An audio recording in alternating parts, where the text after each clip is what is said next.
What's up, everybody, and welcome back to Season 2. Round 14. Gotta love it. Some news this week. Yeah, absolutely rocked the industry.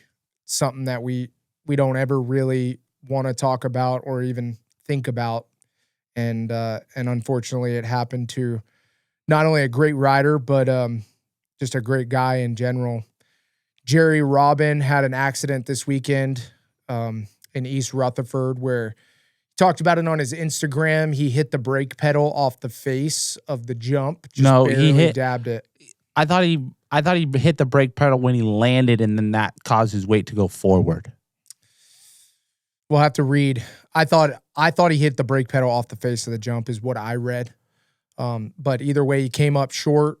The bike kind of bucked him forward and he landed on his neck. And as of right now, after surgery, he is paralyzed from the belly button down. Yeah, really unfortunate. Like we do not ever want to see that happen to any human being that you're even associated with or even watching as a fan. But it is a realization when you are doing action sports, unfortunately. It does happen time to time. Yeah, it's just a tough one. You know, it's like he's so good at riding. Dude, he rips. And it's kind of the reality check that you have at Supercross. You know, you don't ever want it to happen, and you really like all of us riders like try to avoid talking about it, try to avoid thinking about it at all costs. We know it's there. And, you know, I skimmed by that in my career and so did you. Yep. We got lucky enough where there's been probably a couple crashes where I was really close. But there is a road to recovery. Yeah, let's get GoFundMe link that we're going to have right in our video description. So if you do want to help or if you can help Jerry Robbie, I know he'd be very appreciated by any means. No, I don't like. I'm not even going to give. I'm really serious about this. We need you guys to help. Like, this is going to be a hot topic for probably a couple of weeks. But Jerry's life has changed forever now. Yeah, like forever.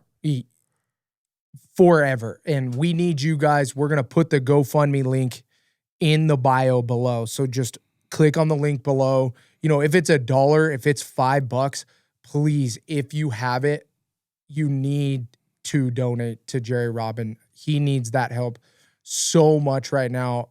I can't even think. I can't even like understand what he's going through mentally, let alone the hospital bills and his parents and his or what his about the travel just off. getting back to his house, you know, or getting back to where his home is. Like that's the toughest part. And now the setup that he's gonna have to have, and honestly, like, on top of all that, we're not even talking about the mental struggle that he's going to have to get past to be able to even deal with this. Yeah. I've never experienced anything like that. Like all my injuries, luckily I was able to come back from. Yeah. And, you know, I've known a couple people that have been paralyzed, and it's just, you know, it's all about the attitude. And hopefully he has a really good attitude and a really good home team to support him and kind of get him back to what normal can be. Yeah, and that's where all of us come in, and just the support from the fans and everybody in general. I mean, Jerry right now needs all of us, the moto community, more than ever. You know, even if it's just a comment, if you guys can donate, we'd really, really appreciate it. Just whatever it is, it's absolutely rocked all the riders on the floor. I mean, Jerry was one of the most beloved riders, period, on the floor. Like, I don't even know a guy that was like, oh, we didn't like Jerry. I've never even met anybody that didn't like Jerry. You know? No. And if you didn't met Jerry, you always knew, you were like, oh yeah, I've heard of Jerry. He freaking qualifies good and he rips. Yeah, like pretty sure Jerry's top five in some nationals. Yeah, what's unbelievable. And Anton, it's good to have you on the show. This is definitely a tough one, Yeah. Thank you, boys. Because, Adam, what you said a few minutes ago about how this is something no rider wants to think about or how those guys talk about it, that was the most remarkable thing about Saturday to get through, because everybody you had to shut it out. And we all knew, all the photographers in the photo den after it happened knew that something was up. And then after the second practice, or, when the day was really settling in and it sounded like Jerry had already been into surgery and all of that, and word starts to trickle around, like, if us photographers know, we know that you riders know. And you guys have to just keep doing the job and go out there for the next practice and then do the autograph signing and take the picture and then get back in your gear. And I don't know how any of those guys did it on Saturday. I don't. And it's unbelievable. And it's not the first time that it's happened. When it happened to Brian Moreau in Tampa in 2020, that day just had a weird vibe to it. I think we've talked about this before. I know I told this story like pretty recently, but you instantly know that everything changed. And that's how we all left New Jersey this past weekend. Like, we go into the weekend just so excited, and you see how great the championships are, and the buzz of the track is just incredible. And finally, it's a nice warm weather race and all that. And then you leave on Saturday night thinking much, much differently about something you love more than anything in life. And it's wild. And I think that we're all going to really reassess where we're at. The show's going to go on, and I know that's another thing that we got to talk about and how we all manage that. But if there's a point, especially as we all hit like the next stages of our lives, and we see that we want more things and we have the next things in mind, and then you see one of your friends now maybe not have that be an option for them, it's really fucking hard. That's the only way to put it. And I'm sure a lot of us have cried about, Jerry over the last 2 days. Yeah. Yeah. It's just absolutely, like, it's rocked me to the core. It makes me think about how lucky I was to get out of this sport alive and get out of this sport walking. It makes me think about if I want my kids to do it. Your kid's in it already. I know. He is. My kid's in it, and I talked to Pops today, and I'm like, dude, I think I want to get him into golf too, but I'm gonna put him behind a steering wheel and do some other stuff, because I love this sport to death, and I wouldn't take anything back, not a single lap. But when you see something like that happen, and you come back to the reality that with one minor little hiccup that it can happen, it really just gives you that perspective once again that this is reality, this can happen, and it happened right in front of me. Yeah, and it's not even like Supercross specific either.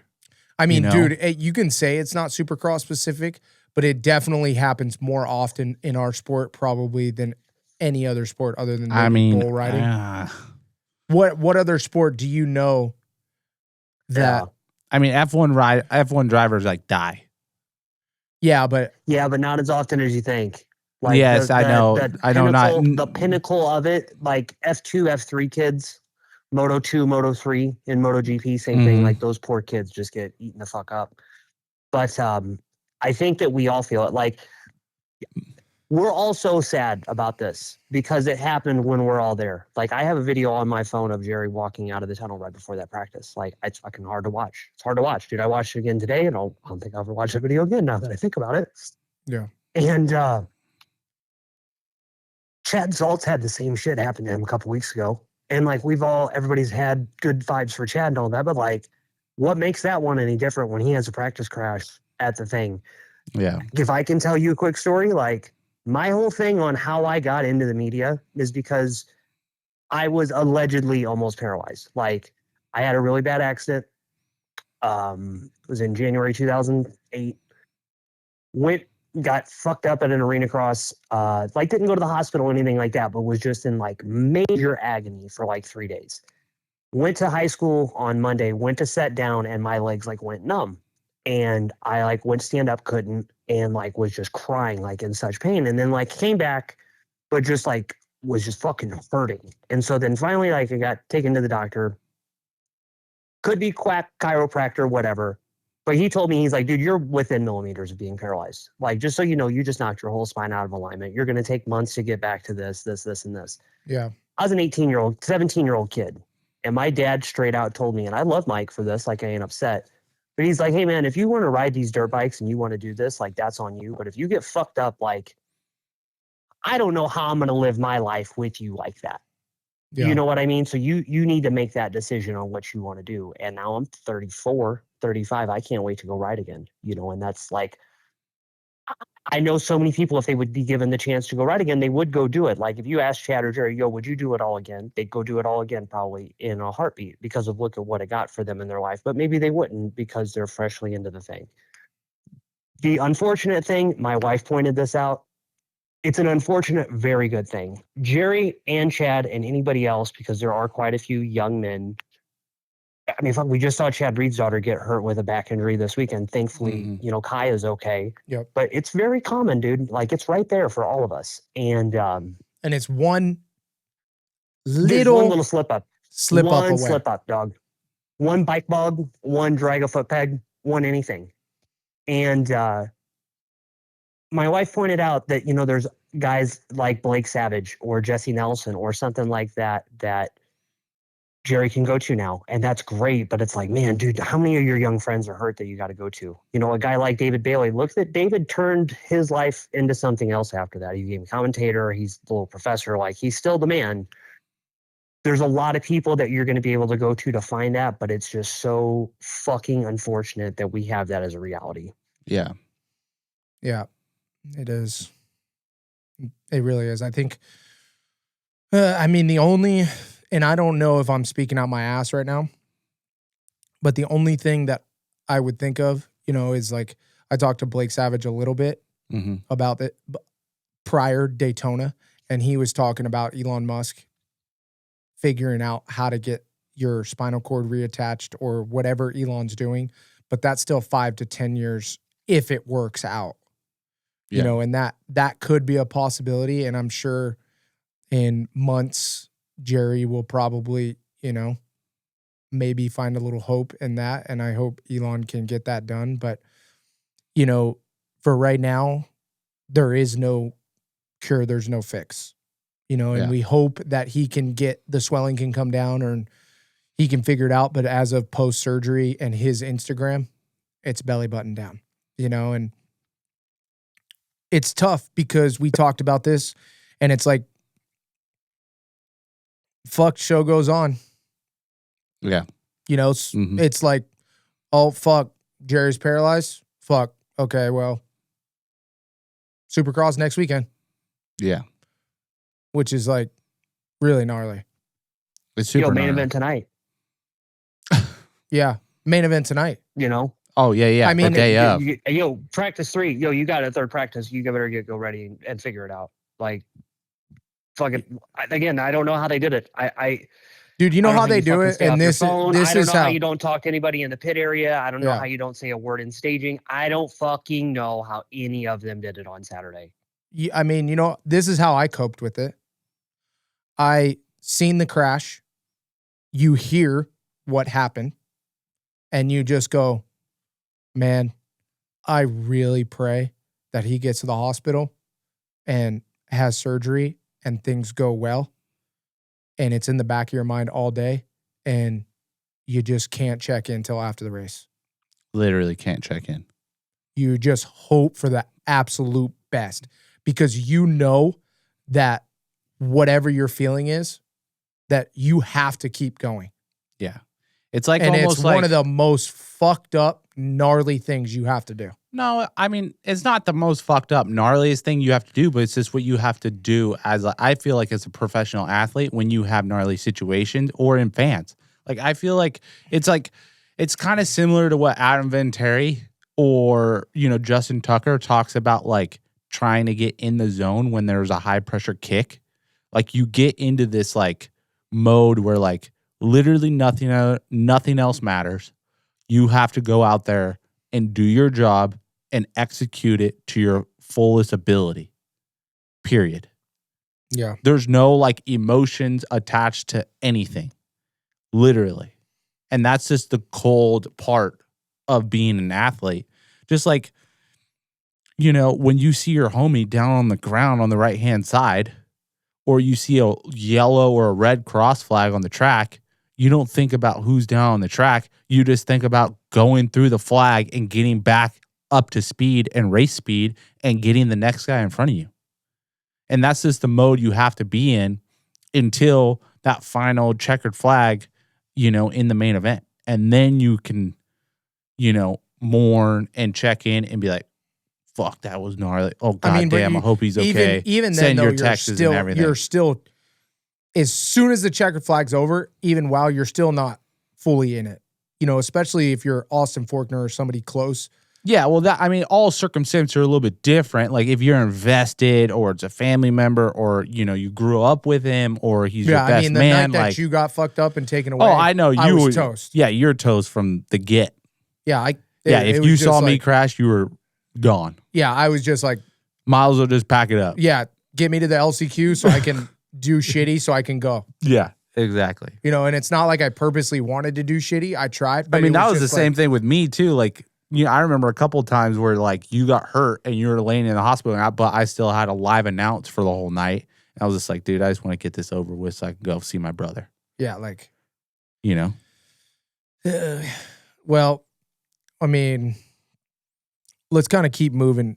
Let's keep moving. So we're still going to cover this subject, but how much you can't really blame the track. You know, No. Unfortunately, like the transitions were steep. And I do agree that it was a little on the gnarly side this weekend, for sure. Yes. Without a doubt. And could it have been more rolled over and saved him? Maybe.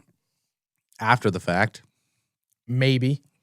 But I mean, what do you do? Like if you're But like, hey, why do you think it seemed? Why was it so gnarly? Like, obviously, just because gnarly it was because really- of it was the dirt. hurt. But did it seem that way? But did it seem that way because of the dirt, or did it seem No. that way because you had two muddy races? Is No, it because everybody's been riding outdoor no. stuff? Like, what was it? Michael, it was how tall the jumps were and how steep they were. Is how gnarly it was. Okay. yeah, I mean, it was Because even definitely on the steeper. TV, you could see the extra pop, but they usually do that on shorter layout tracks to slow the track down. Because if you laid them all down, they're just gonna go they're gonna go 60 miles an hour through a goddamn rhythm section and jump 80 feet and quad everything. Yeah. Which But isn't that what everybody wants? But like, okay, that this is where it gets into the stickiness of it. What works? What of these track designs works? Because then when everybody goes back and watches, 99 bar to bar, and you watch two-stroke races with peaky jumps, they're all hyped because that was a whole different era with whole different bikes. Yeah, but that was And a you watch lot 07, slower 08. bike. A lot slower That's what bike. I mean. That's what I mean. So like, and everybody's like, oh, the jumps need more pop. Like, what is the middle ground for them to figure out? Well, it changes week to week because you have different types of dirt. Like this week, we had probably, and yes, it was sunny, but the dirt had a lot of moisture in it, and you could see the rut pushing in lap after lap, heat race after heat race on how gnarlier the transitions were. So like in that sense, like, I mean, the steep transitions just got steeper. But you didn't really see any major crashes throughout the night in the rhythm sections other than a couple people cross-rutting that literally happens on any single motocross track with ruts. So then that makes me have to ask you the next question. And Ty, like, this is fucking great Discord because this is what people always want to hear. Like, this is what race fans want to know. Would you guys as racers, and Adam, you say the same thing and even speak for some other guys do you want cookie cutter tracks where you just have to do the same thing every week? Or do you want the technicality where something like figuring out the pop of a steeper jump, if I have the balls to go for this, is going to make it? That 3 in, like after the back-to-back loops, and then if you were going to land on the table or what Coop was doing, trying to go all the way over. Yeah. What's more technical? What's faster? Is that what you guys want as the challenge, or do you guys all want to go the same speed? What makes better racing? Like, Yeah, but that's what the is it that thing, you Michael. guys want? You know, like that's dude. That's no, but that's like, bro. You are not gonna make every single one happy because if you like, no, but I like, guarantee guys you, like want that half. challenge. You Probably don't there want was just probably the same two track week in, people. week out, right? There was probably 2 people that liked that obstacle. And then, but then there was probably 10 other people that thought it was the most stupid obstacle ever because you're tripling on a tabletop and then going off. Like, nobody likes tripling on a tabletop because you're technically flat landing a 65-foot jump and trying to jump off of it onto a single. Yeah. That's tight. Like, that's exactly the kind of stuff that I've been wanting to know forever. Like, you know, 'cause I'm nobody likes 3-ons. Don't do it right. And if you don't do it right, if you grease it, sick, because then you have the momentum and then you make it and then you. Yeah, but you're still flat landing. You're still flat landing. Yeah. You're flat landing on a flat table. Hard as hell. Yes, it's still hard in your joints. Yeah, your ankles. And then if you mess it up, the consequences are high. Yeah. But like, that's what I'm wanting to, that's like the question I'm asking though. Do you guys want stuff like that? Or would they rather it be like, I know exactly what I'm going to get week in and week out? Do you want something? I think it's like once in a while, I think it's good to mix it up. But like, you know, like the Phoenix track with all the fucking singles, like everybody knew that was stupid and they were super sore because they were flat landing into no man's land and that was the fastest line. Mm-hmm. Like that's what the riders are contemplating every single weekend is what's the fastest line and then what's the line that's the safest line and the fastest line that I can make it and feel comfortable doing lap after lap. And that's what's going to be different from everybody is who feels comfortable doing what. Because Chase looked like he felt really comfortable jumping on top of the tabletop, going off the tabletop and tripling in, but Cooper Webb didn't look super comfortable doing it.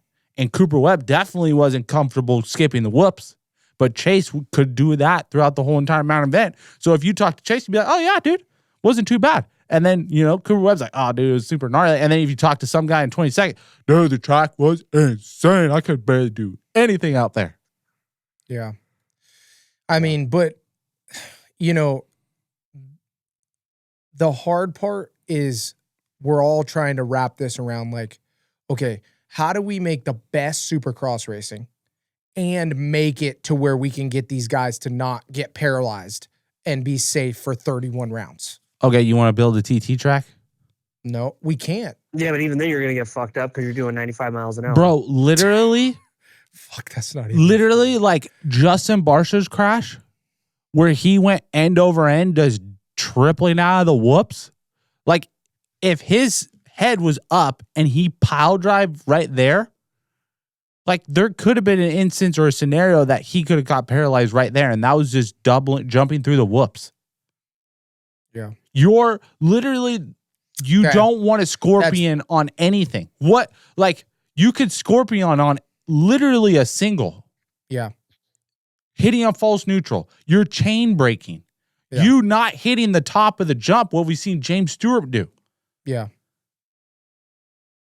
It's just physically unreasonable to think that you're going to eliminate all the risks. Jumping a motorcycle. Yeah. Mm-hmm. I mean, okay, so that brings us to the next point. That's why we like it. Yep. And so that brings us to the next point that we talked about. You know, we talked about a riders union. We talked about, you know, Feld and what they do to support riders as they get hurt at the track and things like that. Mm-hmm. And, you know, well, I think we should start with, if anybody doesn't know, like the fans don't know this, but so like if you get hurt at the race, Feld will cover a certain percentage, mainly all of your medical bills if you're hurt at the race. Yeah. And they're very quick on it. They're very attentive and it's super easy. I've done it a few times. Addie's done it a few times. Like super easy to deal with. So I feel like we need to just put that out there and like, Feld does a good job of like covering your medical bills if you do have any medical bills from the race. Yes. But what we're kind of talking about, and what I mentioned earlier in our conversation, is that, they're just like, even like maybe not a riders union full, but like a life-changing injury like we had with Jerry or, Jesse Nelson or Brandon Moreau or, but like across the board, like there needs to be some sort of program that helps these guys. Yeah. And like, I guess the point that I'm trying to make by bringing that up is like, it doesn't have to be riders versus Feld. Like, Dave Prater is a good dude. Yes. Do I agree with everything? No. Mm-mm. But I'm not going to agree with everything. That's the way it goes. Yes. But at what point do you just have to talk about, because this is all of our biggest nightmare. Literally the biggest nightmare you could ever have as a rider. And we talked about it. It doesn't happen every day. It happens, fortunately, less often than not, right? Yes. So I think, and this is just track talkers. And we're just spitballing ideas. We're spitballing ideas. But if the riders got together and talked to Dave or whoever, and maybe AMA and whoever, not Dave, but Feld or whatever you want to do, and just made a clause about if you get paralyzed. Yeah, let's just start there. Like, if we get paralyzed across the board. No other injury, because there's a million injuries that you could have. Yeah, but at a Supercross event or a motocross event, if you get hurt getting ready to race or racing, like. No, just a paralyzation clause. Yeah, but what I'm saying is covering practice at the event as well. Yes. You don't have to start on the gate, because there are other riders trying to make the night show in the gate. So if you're at the event and you get paralyzed at the event, we want something that would be like you're kind of taken care X of, amount for the rest of your life, or you're going to get helped and have a program where you don't have to worry about a lot. Yes. Mm-hmm. Like, and honestly, to know that you're going to have some push pull, you can't totally go in and say like, you have to cover us. They have to even have a concession of like, hey, 7% of my entry fee, every entry fee for every rider, 250, 450 class goes to this. Bro, if you went to although that sounds insane, Michael, that sounds insane, you have to give that concession because it's only it's $7 that pays into that, but then they quadruple match that. I get that sounds fucking dumb, but that's part of the bargaining agreement that they would have to have. It can't be all one side. Michael, I guarantee you, if you went to the top 40, everybody that got a paycheck, and they said, and you put a petition out there and been like, hey, would you want to donate $20 of your winnings every single week to a paralyzed clause? 100%. And they would be like, hell yeah, sign me up. You can take that $20 if we know it's going to go directly to that rider. You guys know from going to local stuff, and then I see it at like hockey games and baseball games, a 50-50 raffle, man. A 50-50 raffle where half the proceeds go straight to that. And I understand there's legalities of other things where that doesn't always get to be the case. Yeah, because we're not even saying that like, we're not even saying like Feld needs to even do anything. They just might, they might need to do something as far as just organize it and manage it. Yeah. Yeah. Now, because we have the people there to, I feel like we have the people at Supercross to help us get there to just do a class. Yeah. Mm-hmm. We just have to bring it to light every single round, unfortunately, just in a smart way. Not even on TV, just on live fans. Yeah, like, and it doesn't, and like we talked about, it doesn't need to be $20,000 a month. No. But just take care of the guy who gets their whole entire life completely changed for the rest of their life being at the show, putting on a show. Yes. I get, like, we sign up, snap my fucking arm. I'll go to the hospital and fucking do surgery and not blink an eye. I ain't never tried to sue anybody. I'm not trying to do that shit. I know the risk. Yeah. I know the risk. But having that clause in there as a racer, even as my son coming up and riding, knowing that if that were to happen to change his life, at least that he will be okay. Yeah, in somewhat. And we're not even talking about like taking care of him fat, just like something per month that like you could be in an apartment and make it work. You know? Yes. Mm-hmm. You know, the fact that every time this happens, it feels like the first time that it happens is like just so absurd. You know what I mean? Like it's still the rawness and the shock and awe feeling of it, but like, I mean, how many times do it have to happen until we have a program like that put together for somebody? You know, and then I hate to say it this way, but it just makes the sport look more professional. You on an optics level, hey, we're looking after our guys. We're all looking after our community. We've been racing each other since we're 7. And we grew up going to the ranch together every year. And we're all the way up until our 30s. Our kids are playing in the thing. It just looks good to have it. And you could, again, I hate to be a little capitalist, but like you could sell against that fucking Progressive insurance, dude. That is what an insurance company is there for. You know, did you not? That is boom, slam dunk. That is a better marketing campaign than, hey man, it's the Progressive Pit Party. Who knows that it's the Progressive Pit Party? Nobody gives a fuck. Yeah, like have we looked into like something to help the sport with the money that you're bringing in? And that's not radical shit to say. That's what everybody would want. And you know, this like isn't like to the riders union thing boycott deal. You gotta. I again hate to sound like a lunatic. Every other form of motorsports done it to get their way. F1 did it. MotoGP did it. That's what everybody did when their friends were dying by the dozen a year. And until the tracks were made safer, and this is not to say the tracks aren't made safe. Like we know the Dirtworks guys and everything that they're doing are to make good tracks. We just spent 15 minutes talking about that. But as the organization making money, please look after us. Please look after us because we know you care about us too. We know that you now have our blood on your hands. And how does that make you feel? How are you going to sleep at night about this? Well, and too, that just brought up a light bulb in my brain when you were thinking about insurance. Like I wonder, I'm not educated enough on insurance to know if there's a type of insurance that you like Feld could get on every single rider that like, you know, how we sign up for the year and do our licensing and stuff. Yeah. Like I wonder if Feld or even a rider could be like, hey, here's an injury clause for a year. It's $1 million. If you do get hurt and have a life-changing injury, we have a program set up for Progressive. It'll be, you know, $1,000 for the whole entire year. But if you do get hurt and paralyzed, you get $1 million.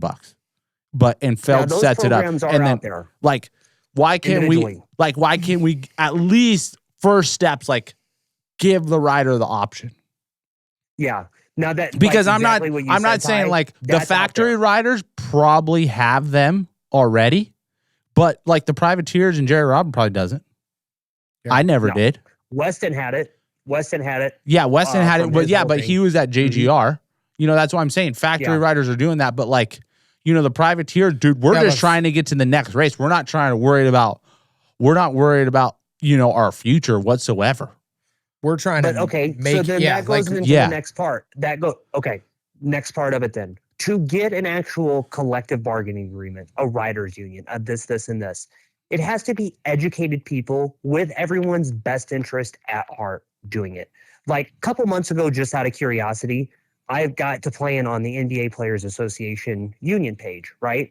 And there's a whole like process and procedure that you have to go through. If you want to become a sports agent in the NBA, they have to certify you. You can't just rock up and be like, yo, yeah, I rep homeboy. I got a shoe deal. Like, that's not how that works. They have to vouch for you. You have to interview. You have to do all these things. Mm-hmm. Someone that is doing that real stuff with a real law degree and a real agency and multiple lawyers working in their corner, which we have the same companies repping some of our guys, but who is educating our people to take it to the next step of like, hey man, did you spend your money on this? Like, yo, that's sick that you got the new like Go Yard wallet. to carry around. That was $2,000. But if you would have taken that $1,000 and paid it into an insurance clause all year, you could have like written that off for your, I am the racer LLC and done this. But who's telling these people to do that? And not only as the factory riders, but who's telling the dude that's showing up in a Sprinter van that it's on lease from a dealership that he's like way over his head on? Obviously not making good credit decisions at that point, but at the same time, the money he's making to sustain his career, he could still use to protect himself. Yeah. Who the fuck is teaching those guys that? And I don't fucking see anybody doing it. I don't know. I don't think that's on anybody else but himself either, though. No, I know. But you just got to surround yourself with smart people. And when enough smart people are helping guide that to where that doesn't sound like an absurd thought, then everybody's like, hey, man, do you have that? Why don't we all have that? Yeah, but that's like, I feel like that's everybody under a not under a factory rear, or even a lot of satellite teams probably don't even have an injury clause, or even bring the light, be like, hey, bro, you can go to Progressive or Nationwide right now and get an injury clause in case something happens. Yeah, but I think I mean they're not cheap, bro. I know they're not. It's not $1,000. It's like 20 or 30 grand. For a year. Yeah, but that's what I heard. But I could be wrong. Pricey. Yeah, but I thought they were set on like probability of it happening. No. Well, in that case, then Feld needs to step in and be like, hey, this is our insurance company. We pay, to Nationwide, X amount of dollars. Let's get some riders on the program. We'll help you out, log some other clients, but we got a good deal. Here's the bottom line. Okay. We don't know. Clearly, we know a little bit about how the workings of it is, but we don't know the numbers. No. The bottom line of it is the riders have to cordially go talk to Feld and set up a meeting, or whenever media day is, and get together and be like, hey guys, how can we make this paralyzation clause work? Yeah. And start with just that. I feel like so many guys would be so much more comfortable and so happy if they just knew, if I get fucked for the rest of my life and I can't walk, that at least I'm going to be somewhat okay. Yeah. Or I'm going to get a lump sum money that I could invest and do something with. Yes. At least I don't have to worry and hope and pray that enough people help me out at Road to Recovery or whatever donation it is for the rest of my life to figure this out. Yeah. It's tough. Because I don't know. The whole riders union thing,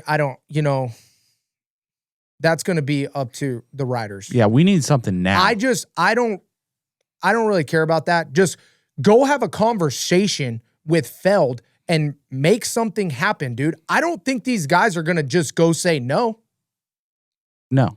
Or just have a conversation, just like, how can I go do this? Or start calling insurance companies and be like, bro, what's a clause that I can look into? No, forget insurance. Riders need to start talking to Feld. Just how do you direct connect that? Yeah. Just go direct connect that. Just go get the riders and go talk to Feld, even if it's at the race. I don't care. Just say, hey, what can we do? Yeah. Okay. So then this is what I'll say to that, Adam, because I completely agree. But the best way to make that an effective thing is if it's a coordinated effort where there is one group speaking on behalf, like, hey, we are coming together as the group, but this is our voice. This is this person that is saying this. We have all delegated amongst ourselves. We've all agreed upon this. This person is coming to say it on our behalf. Because when you go 75 people in a room and this motherfucker gets mad that he got parked in B lot this time and he didn't get super parking and his shit got hassled for a credential and this factory, it just immediately stops working. You have to go in as a coordinated effort and be educated. You have to know exactly what you want. You have to know the numbers behind how those things are. Because if you go into any meeting underprepared and you're just like, gimme, and I don't know why, I just want it, they're never going to give you a fucking thing. But if you go in there and show them, this is why I need it, this is how it's beneficial to you too, this is how it works, let's do it, then you got them. But if you just go in demanding And with the negative connotation that everybody goes into, it's already a combative atmosphere of, we got to make this thing happen. It hasn't worked before. Why doesn't the Riders Union? Why doesn't the series care about it? Fuck all that. Put all that shit to the side and make your change happen if you want to make it happen. Or just stop talking about it. Yeah, I mean, that's the bottom line. Either go in there and have a cordial conversation. It's like, it's not you versus me. It's not Feld versus Riders. No. Dude, everybody wants to be happy. And everybody wants their back to be covered. Exactly. Feld wants their back to be covered for sure. Yeah. And so do the Riders. So just talk. Yeah. Figure something out. So then to elaborate on that point further, the industry then has to support this. Dude, Riders, yeah, but that's what I'm saying though. This doesn't have to be an industry support thing. It's not. But this is where it benefits everybody. Is if the Riders were to do something like that and say, "Hey, we're trying to tighten everything up. We want a stronger collective voice because it's going to make the whole thing look more professional." And God damn it, if it's got to get dirty, where the dudes that are in B group, when the gate drops and John Starling runs down the line pointing them, and we just don't fucking go for 15 minutes. And they tell their sponsors before they do it, hey, we're doing this to do it for our voice. Do you support me? You're not going to not pay me for this weekend. You're not going to turn tail and say that you don't support me. Like, I'm doing this because I have to fight for my goddamn livelihood out here. But then to the next thing, to make the sport safer. Barsha race with that Alpine Stars airbag inflated, for the main event. Faulkner's went off too. Like, there is progression to make things safer, to hopefully get us away from life-changing, horrific injuries. You're not going to eliminate them totally, but you can try to minimize the chance of them. That is then a chance for the sport when everybody's working together to push forward of how good we're doing. How did you take what's maybe one of the most dangerous things on earth that you could do, hurdle yourself 35 feet in the air across a 65-foot span of space and fucking land at, 40 miles an hour? Oh, yeah, we made it almost virtually risk-free. Like, you can bounce off the ground. This $800 helmet's going to save you. Your knee braces are going to keep your ACL from blowing apart. Okay, look, they're all private investment companies right now. Every private equity group that owns Fox, Fly, all of them wants to know how to sell a better product so they can make the more investment money come in to show how good their shit is. Yeah. That's how you do it. You make your shit look better by everybody working together to show how good it is, how you're working together, how you've made everybody safer, and how you want them to come do it more. And if you come do it and you get good at it, we'll look after you and protect you. Like, it fucking works. There's ways that everybody could work from it, but everybody has to be open to have the conversation to start it. Yeah. But I guess the point that I'm trying to make is that it doesn't have to be a negative. It doesn't have to be, we're not going to do this or we're not going to do that and we have to do this. It doesn't have to be that way. You just have to talk. You just have to set the shit up. Well, and then come at everybody. You have to keep on talking, and you have to progressively inch your way there. Because it can't just be a conversation this week and not a conversation next week. Yeah, it can't just be like, and you can't go in there firing and just be like, hey, we want, like you said, we want this. No, it's just, this is what we're worried about. This is a real reality, and we need to make this part better. Yeah, if it's this year, probably not. If it's next year, cool. If it's the year after that, fucking all right. But we need to get the ball rolling and keep it rolling. And get this in the right direction. Yes, because it's been too long for nothing to be in place. We live in the 21st century. And like to the point you were talking about, Mike, it's like, dude, I was talking about it, I think, to Ty and a couple other people. I don't think any device could have helped Jerry.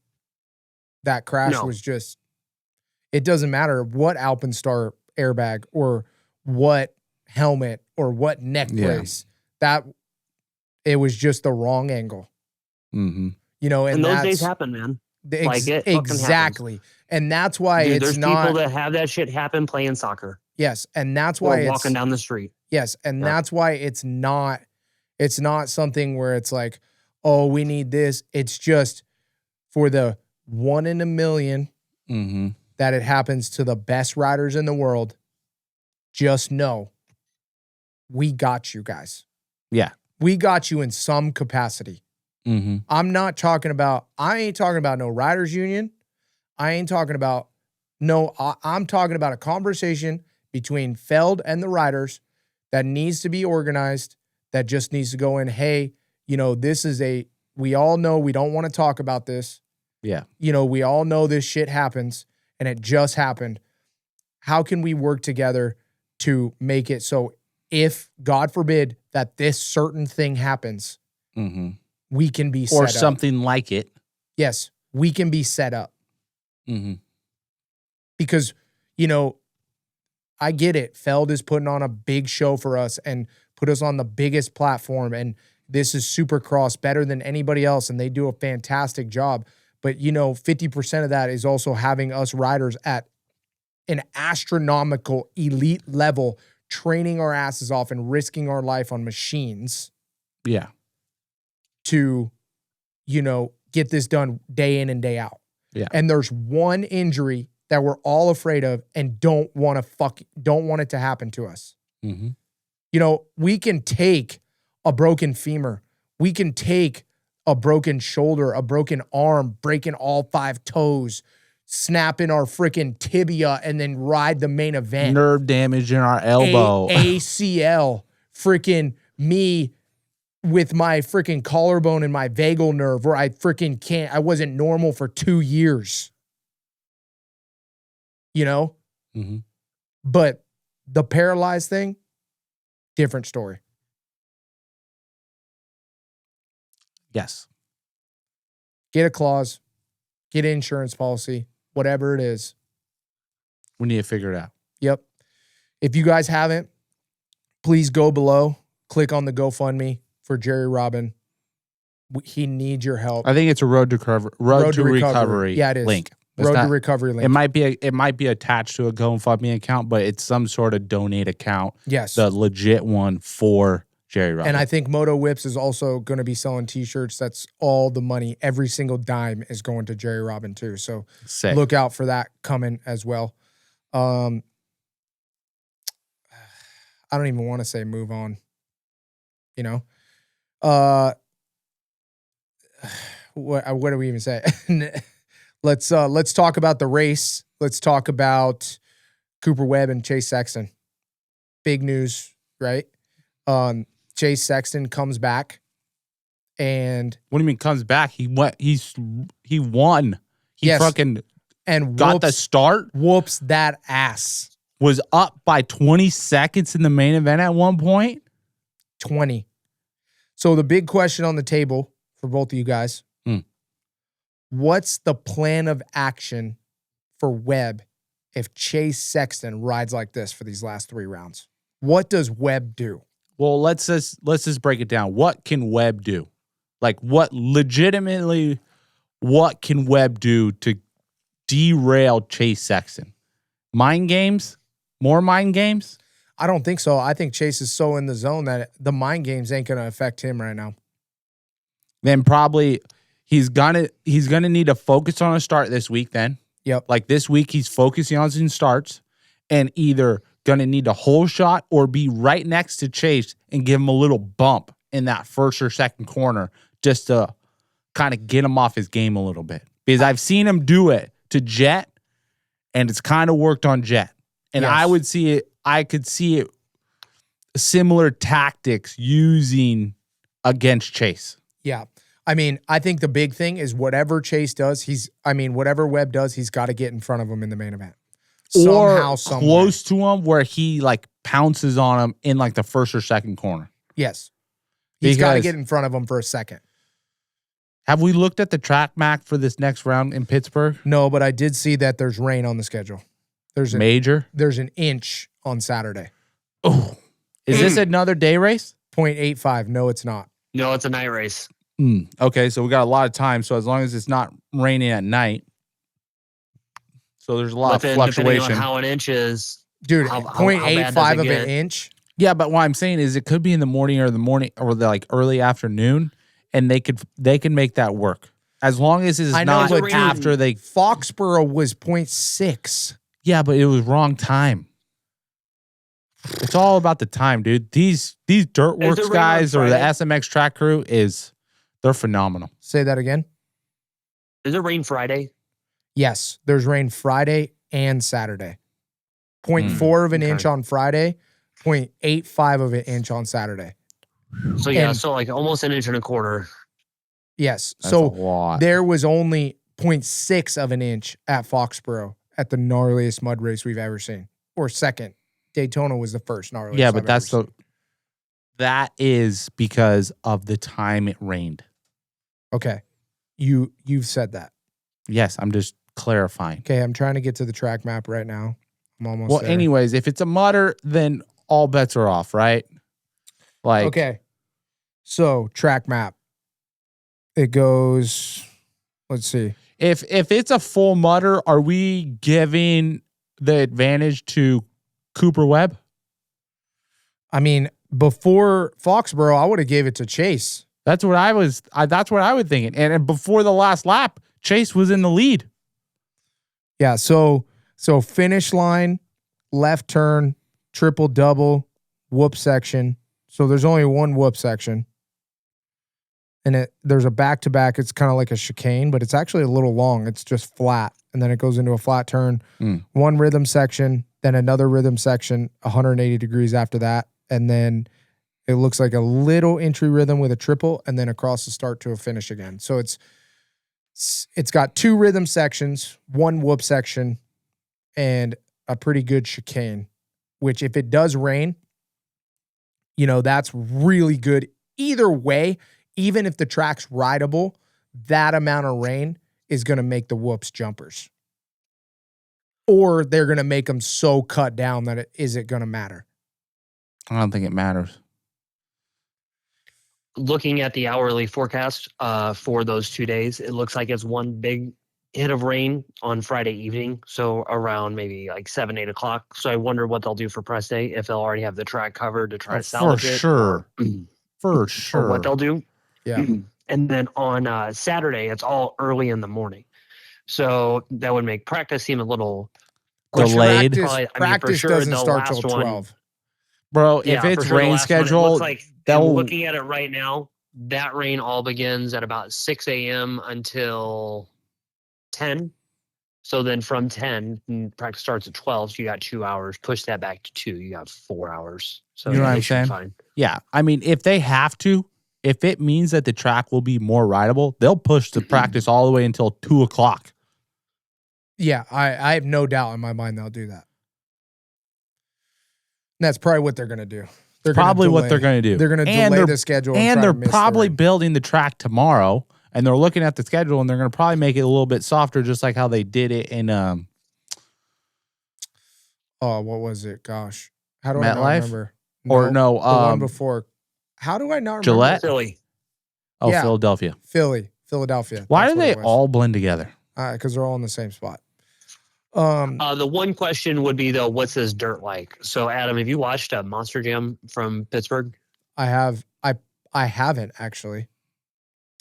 The Monster Jam color analyst hasn't watched the Monster Jam. I'm going to have to. Well, I'm not allowed to watch the Monster Jam. Oh, until it's live? Yes. So you're not like. So I don't know. Anticipate or. Yes. So I'm not like. Oh, wow. Oh, yeah, look at this. Watch this. Yeah, exactly. But regardless, do you guys know what the dirt's like in Pittsburgh? No. I think it's like High Point. High Point's just a little south of that, so I would expect it's got to be stuff. It's got to be dark with rock. Yeah.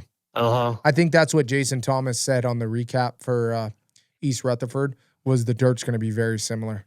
Yeah, it's going to be dark with rock in it. And clay base. And it's got rain coming in, so same. Rough. Transitions are going to be gnarly. So that means literally it's a crapshoot to whoever does good. Pretty much.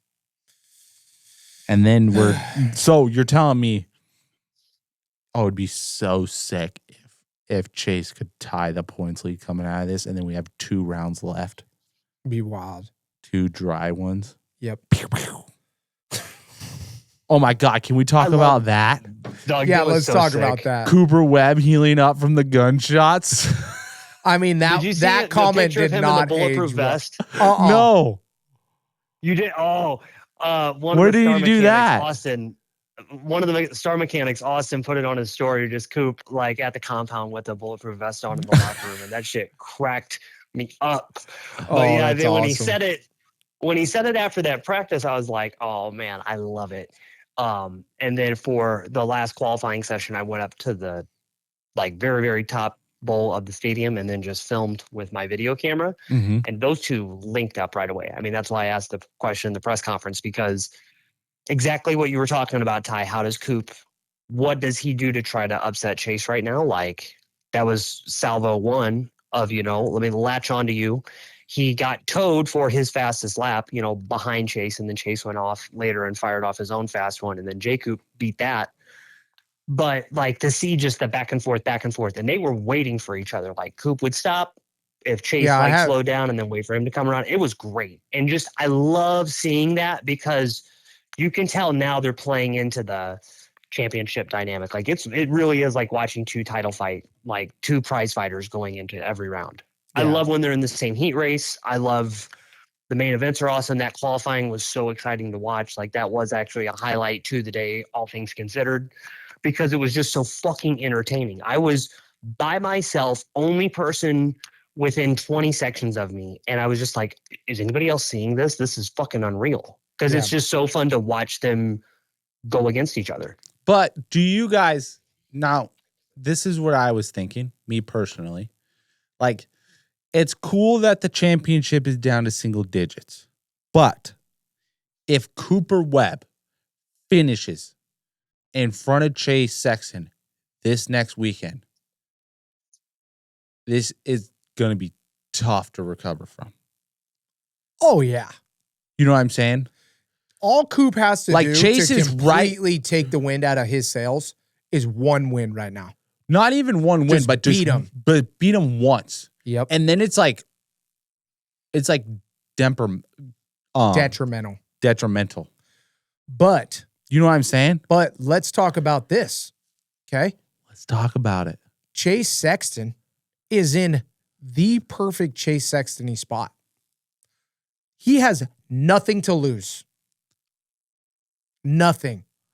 If he throws it away, to me, and probably to him, it don't matter, because if he don't win, then he don't have nothing. And that, to me, is the best spot that Chase Sexton can be in mentally. When Chase Sexton knows that if he loses and that it's all thrown away, that's the worst spot. And that's why I talked about on Rocky Mountain is it's coming down to Denver.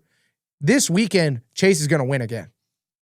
You're calling it. Yes, I'm calling it. Chase is winning again in dominant fashion.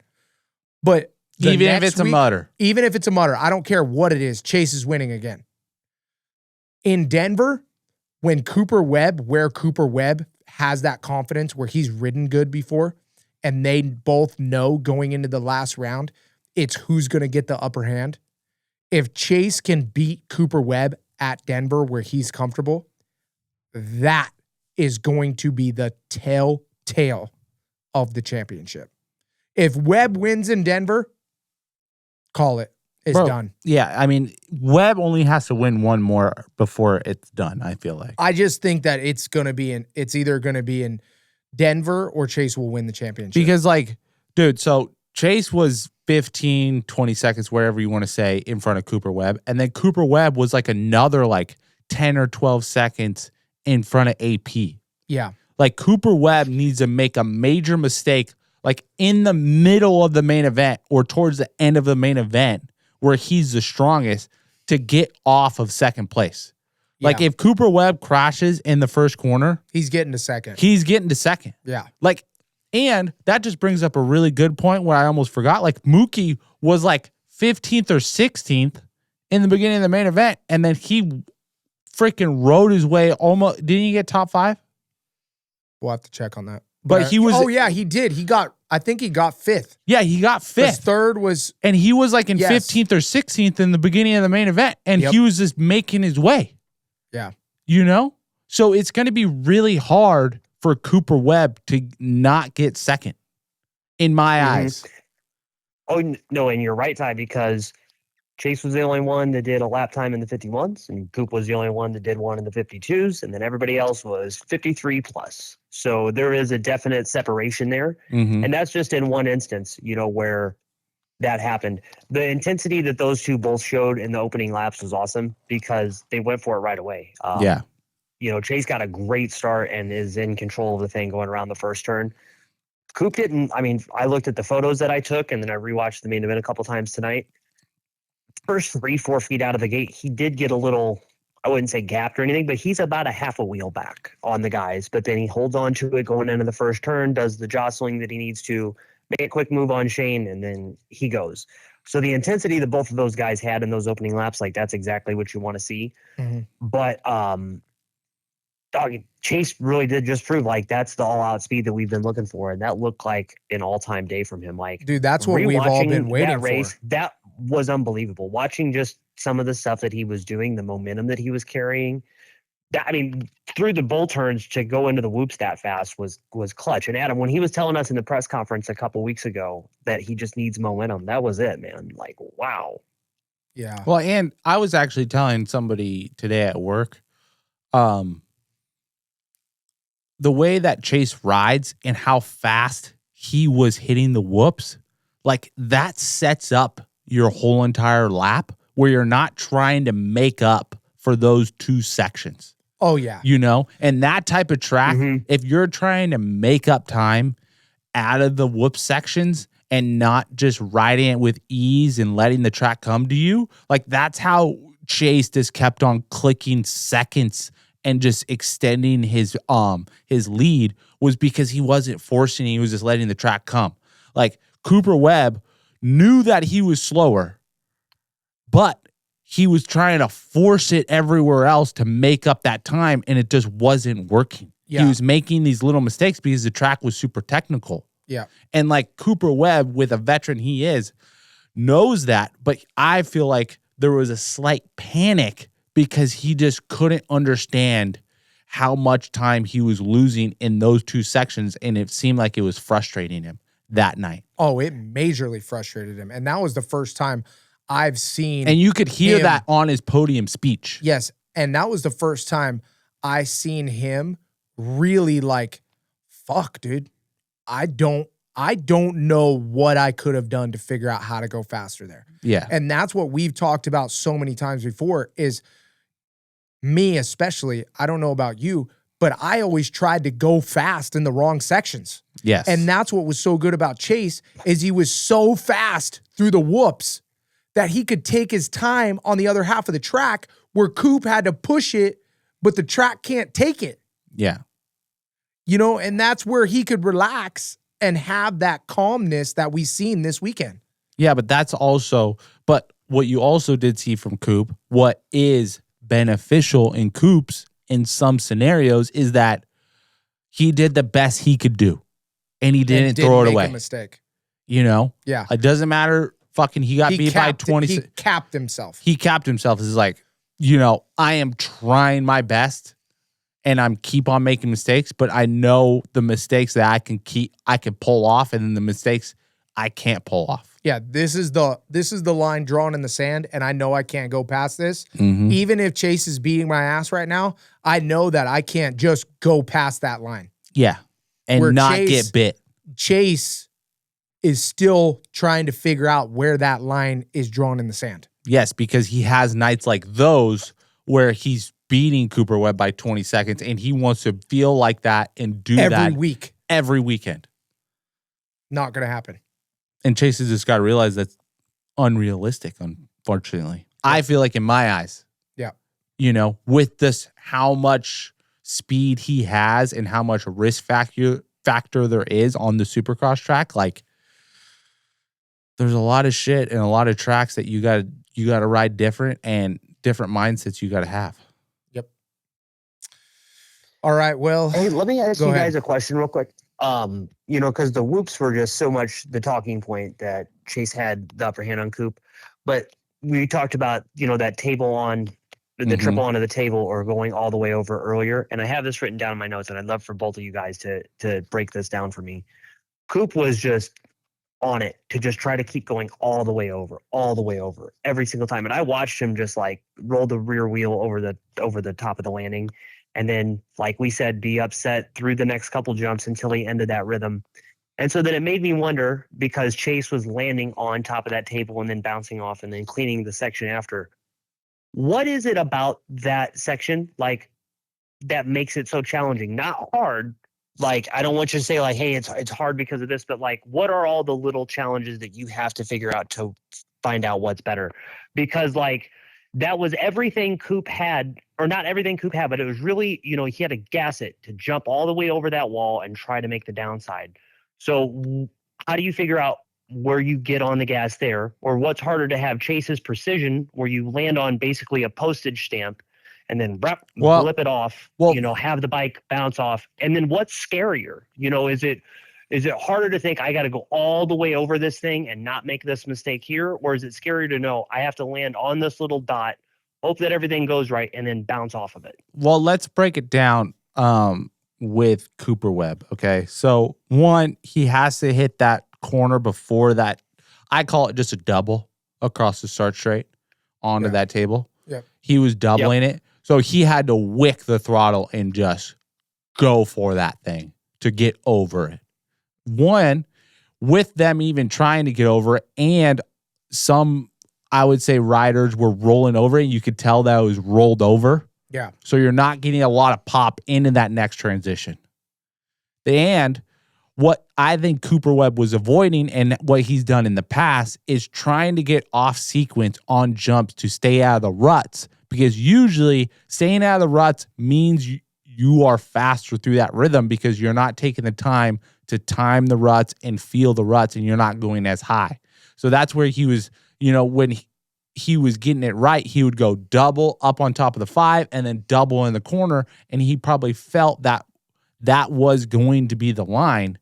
But with Chase being so comfortable jumping onto the tabletop and then jumping into the ruts, into that steep triple into that corner, Chase was just making it too consistent. And then I think Cooper Webb was trying too hard to make that alternate line work, where it made it kind of be a little bit, I don't know, just faulty a little detrimental to his riding throughout the whole entire lap.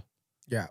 Yeah, because it seemed like he was just focused on it. Like, I watched him mess it up over and over and then still keep going back to it. And sometimes there's something there that works. Like, okay, well, that's where another thing, I think this is another characteristic that happens to all of us, is we get caught on a line that we think we need to do, and it literally messes us up the whole entire lap.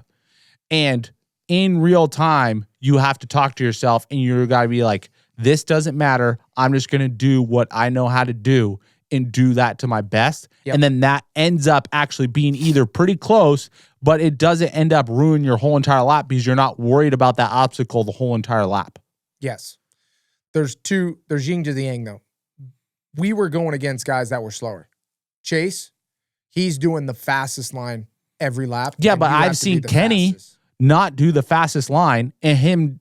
Yeah, but he makes it the fastest. Exactly what I'm saying, though, because he's not worried about doing his traits. That's going to his traits. And that's what I'm saying, is that Cooper Webb was trying to go to his traits and trying to get out of the ruts, but it just wasn't working in that section. Which I agree. I do agree with you. But these are the other factors that people don't see on TV. One, out of that corner, it was one of the hardest jumps to even get onto that tabletop. Because the berm, it was big. The berm was all the way into the face, so you couldn't even ride the whole berm and come down the outside because the berm was going into the face. So if you hit it all the way high in the berm, you hit this gnarly kink, and it would slow you down and buck you forward. Mm-hmm. So you had to cut down, which everybody was cutting down. So that means the ruts got gnarlier, gnarlier, gnarlier. Number two, the top of that tabletop was soft AF. So that means when you're a little guy like Cooper Webb, who doesn't have the leg strength like Chase or Sexton. leg length. Leg length or leg strength like Chase Sexton, which is one of the strongest lower bodies we've ever seen. When you land on that thing, your bike sometimes just does a little nudge to the left and a little nudge to the right that you can't get a hold of. And with that next lip, it was like a wall when I walked it. So if you're off a centimeter, you're going to jump off that thing, have to go in those ruts and yank that bike to the left or the right, and you're going to go way right or way left. And number two, when you get off that thing and you're a little off, you're going to go super, super high. So Webb's like, dude, I got to get away from that. I have to. I know if I hit that thing, I'm probably going to mess it up if I try to do it 20 minutes in the row. If I can get over this table, I can go double. I'm out of the ruts and it will be faster. The problem is this corner's too hard. And he thought he could do it, forced it, like you said. And it was too late. It was too late. The problem is Chase Sexton, his lower body is so strong. When he gets onto that tabletop, he could keep the bike straight. And another thing that Chase Sexton is better than almost anybody other than Jet is being able to flow through a jump without dragging peg. I had such a hard time with it because you have to be so light and so strong, and there's a technique to going through the jump that is super steep and rutted, but also not dragging peg and going over the bars. And Chase was so light when he got off that tabletop because he's so strong. He land on the tabletop, get off the tabletop nice and straight, and then he'd keep his momentum and go through that wall faster than anybody all night. And the difficulty factor was so high that Cooper Webb knew he couldn't even do it. And it was like back-to-back things that Cooper Webb was struggling with. And that's, now that we break it down even more, that's really the dagger of the situation. Well, that's 3 sections in a row. 3 sections in a row that Cooper Webb couldn't get figured out better than Chase. Yeah. And that's a lot. Because the rest of the track, basic. Yeah. Triple into the corner, go inside, Supercross triple, double, step on, step off, and you could go over the tabletop, double, and that was pretty much it. Mm-hmm.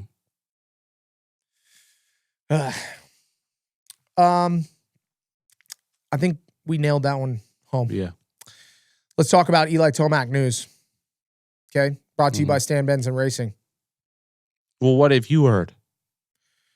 I heard that Eli Tomac is in serious talks with KTM. I've also heard that he could be going to Triumph. But the reason that I think he was going to Triumph when I heard that is because Jeremy Coker, obviously old star team manager, he's over there. He has a relationship with Tomac. That could work. Mm-hmm. I could see that working. I know it's a newer bike, but I could see that working. Triumph, they probably have the money, I'm assuming. And he could probably keep his monster deal. Yes. But let's talk about KTM. KTM, okay. He could keep his gear sponsor, obviously, but he could not keep Monster. He has to go Red Bull. But here's my other thing, though. And he's never been on a steel frame. Ever. Except for his RM85. Literally. Shout out RM Army. The big thing for me, why I could see the legitimacy in the KTM thing, is they know if they don't get Tomac, they will not have anybody that can outright win. So this is assuming that Chase is going to... With all the rumors, at some point we got to just say that this is real. Yeah. It's Chase, not... everybody's saying that Chase is going to Cali, but... how many times do we have to hear it? You know what I'm saying? It's talk around the town. Yeah. But we won't really know. No, we don't know for a fact, but come on. Is this like the Chase and KTM thing before Honda? Probably. I think this is pretty much, the Cowie deal is pretty much a done deal, I would say. Do you think it's over, I don't know, over talked about between the Japan bike and the Austrian bike? No. In what sense? Do you think Eli even takes that in consideration, or do you think he's even ridden the bike so far? You remember when we talked about when you add zeros, shit starts to go away? Yeah, but dude, I mean, how many zeros can KTM pay? Bro, I think some Chinese company bought KTM, right? Am I wrong, Anton? Indian Sorry. was the major investment. Okay. Yeah. So yeah. either way. No, you're good, dog, because there is a significant Chinese investment with it as well, from what I've been really? trying to figure out. Like GPF bought KTM? No. We're talking like a company that be making some serious dough. Okay. This is not like, like one of those companies that has a name, but nobody knew the name because they made 6,000 other products. Yes. You know what I mean? That type of company. Then that brings up a lot of concerns. How are they going to run KTM? They just let the people that know how to run a motorcycle brand run a motorcycle brand. I mean, they have been running very good so far. That's not true. Chase about to win this championship. KTM. You're talking about the assets. Yeah, the money situation. Yeah, I mean, you're right. I'm not talking about the race team whatsoever, okay? I'm just talking about the back end of KTM. Yeah. Yes. Yeah. Because somebody. Somebody. Some of those people are probably not going to have jobs. They're probably going to get a nice 6-7 figure of like, hey, man, have a. I mean, someone mismanaged something. Obviously.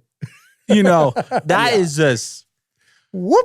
Outsider looking in. Yeah, like there's, when we're not trying to, yeah, I mean, we're laughing about it, but like, yeah, somebody fucked up. Somebody miscalculated motorcycle sales at a different the way world. My checking and savings works at KTM is different than mine, I guess. I don't know. Yeah. But either way, let's get back to the subject. So this all kind of gets started, right? Because the Chase move. So now all these puzzle pieces can start going in. Well, yeah, the first puzzle piece to fall was Chase because everybody wanted Chase. And then second puzzle piece is obviously going to be Eli Tomac. Well, I mean, I would say second. Or is it the other, the smaller puzzle pieces? No, it's Eli. No, it's Eli. Nobody's signing anybody else until Eli is signed. Because if he's talking to KTM and he's talking to Triumph, that means everybody's like, yo, Eli, what up? Do you think HRC is just Lowers in his office is like, oh my God, I can't wait. This seeing all this chaos from other brands is like, dude, I'm chilling. I got 2 brothers. We're just trying to heal up, get ready for outdoor. Yeah. We'll see you guys in a couple months. For the next 4 years. Yeah. I just got to keep these boys happy. I'm done. Yeah. Yeah. I just have to worry about my 250 program. Okay, hey, we say that Eli is like the next puzzle piece to go, but like I said before we got this thing going, is that true? Or did a couple smaller puzzle pieces get put in place first? And did he, for lack of a better term, get power checked? Because absolutely. Going back to Yamaha and AP's re-upped at KTM, that's looking like that happened. Yeah, but that means that G and Yamaha relationship seems more solidified. Did other people get priority over Eli? Like, hey, yeah, we know this is going to be a big deal to get done, but also like, hey, man, we're doing this over here like we said we were going to do, and sorry about it, but you got to go do what you got to do now.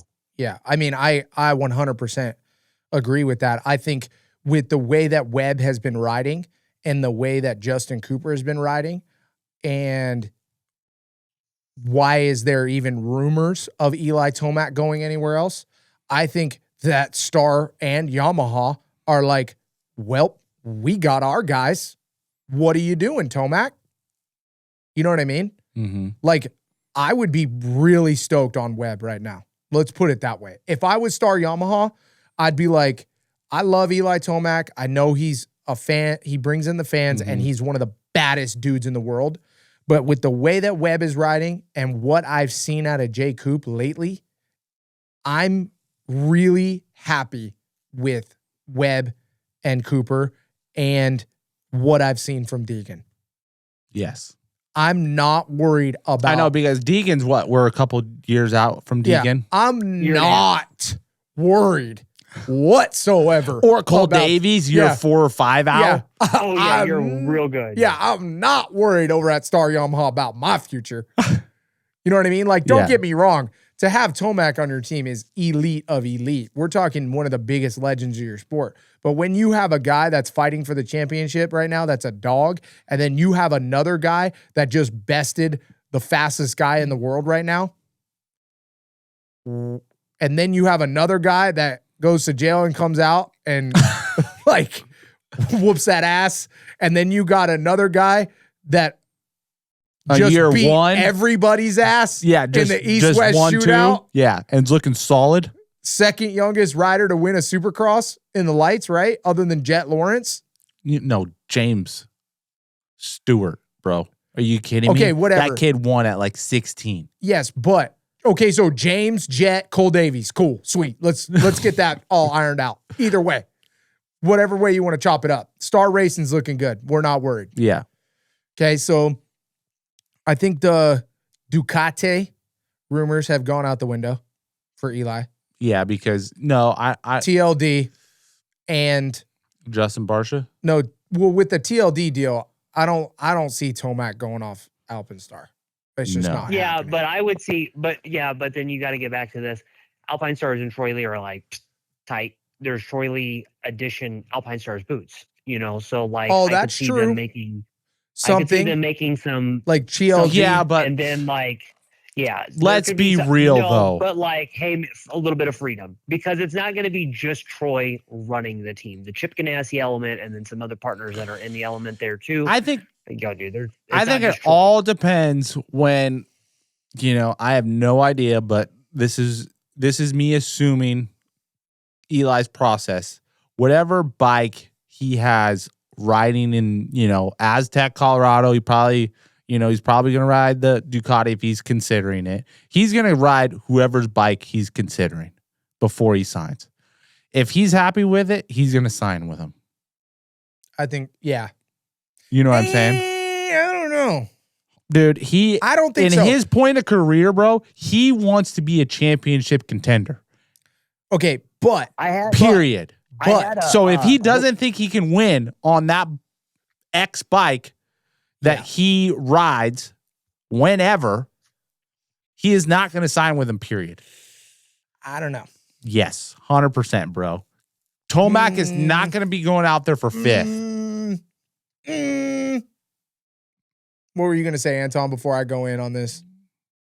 I had a friend of mine come over and talk to me the other day, and he was just kind of saying the same thing of like, why would you want to do more money? If this is your last couple of years and the Star Bike's good, why would you not just ride it for that money? But then I had to counter that, and I was like, yeah, Doug, but if like you've been making 4, 6, 7, 8, 9 mil a year, whatever it is, with your investments, like your money that you make as a motorcycle rider, and then what you do as an investment property to pay that forward.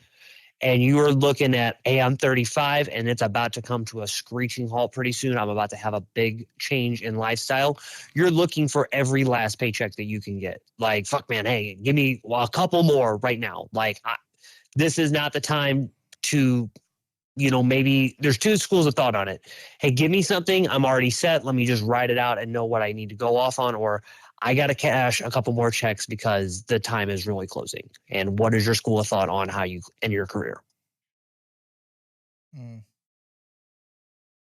What, Adam? Did I lose? Yeah. No. What? No, you're here. I just don't know. What? Let's put it this way. If I'm Eli Tomac, Adam, I know you're a money hungry guy. Dude, if it's my last year and Ducati is about to write me the biggest check of all time. Bro, that's like, Tom Brady was not going to go sign with the Raiders. Tom Brady with no wide receiver. The Buccaneers and won a Super Bowl. His team because he's Tom Brady.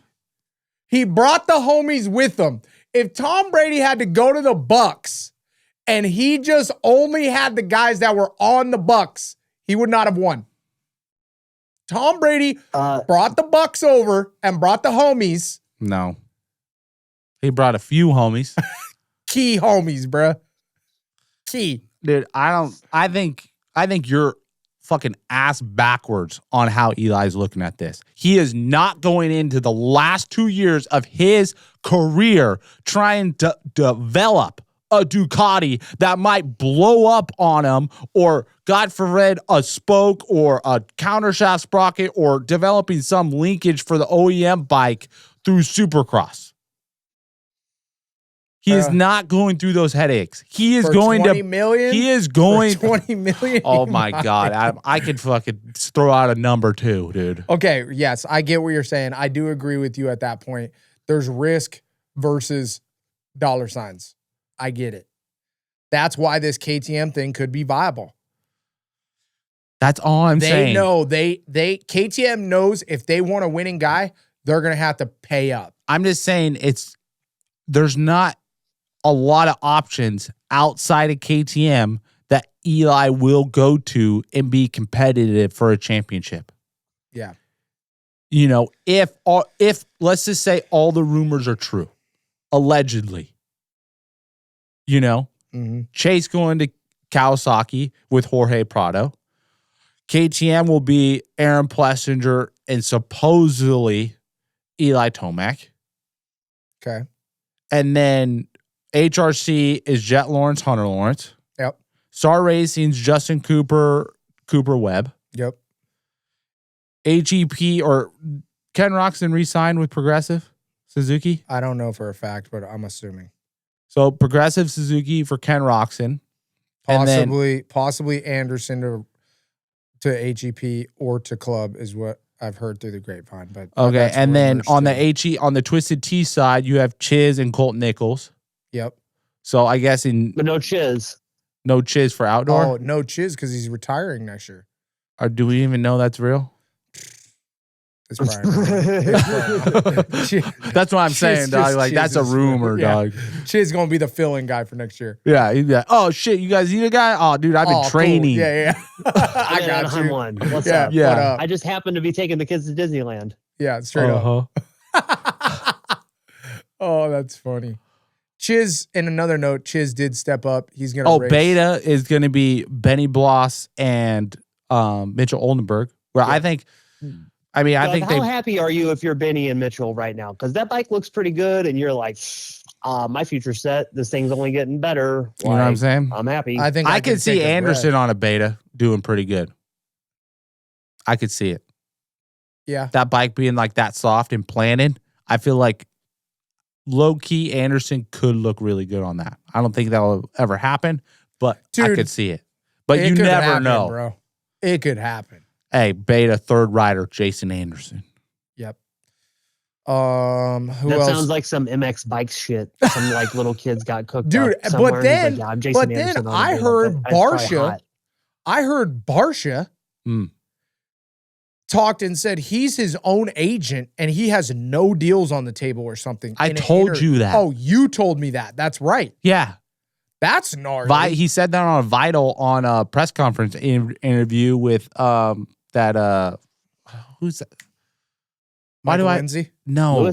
Lewis Phillips. Yes, I always forget his name. But Lewis Phillips had an interview with Justin Barsha. He's like, yeah, I've been doing this thing way too long. I have all the phone numbers. I have all the contacts. I've been reaching out and calling, but I don't have any deals on the table right now.